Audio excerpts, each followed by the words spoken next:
Welcome back. The moment of truth is very nearly upon us. The water cooling system is now all sorted out. There are two jobs I've got to do. One is to put a bit of oil into the bores to make sure they're not too dry. So the spark plugs are out.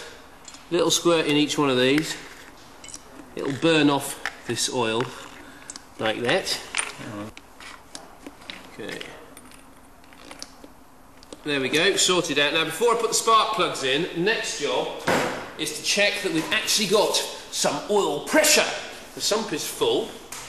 So you switch the ignition on like that and hey presto, this light comes on, a red light, obviously some kind of warning light. Well, it says ignition on it there, but it's a little quirk of these old Jaguars that that's not actually connected to the alternator, it is connected to the oil pressure warning light switch. So if that goes out when I turn the key over, then I've got oil pressure. So here goes.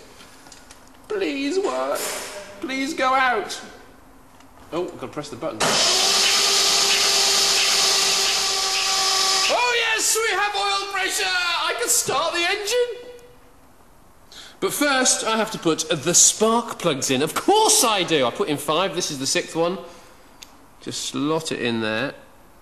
They're quite easy to cross-thread these, so that's it, gone in a tree.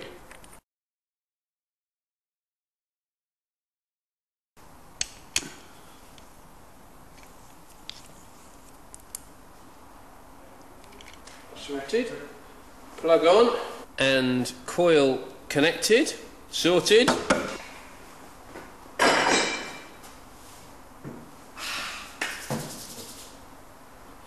It's a very tense moment. Silence! I'm trying to think. Now, bit of choke.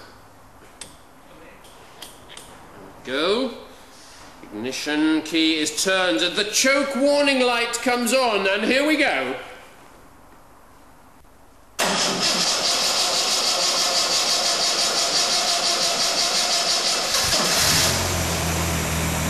Yes! The big cat!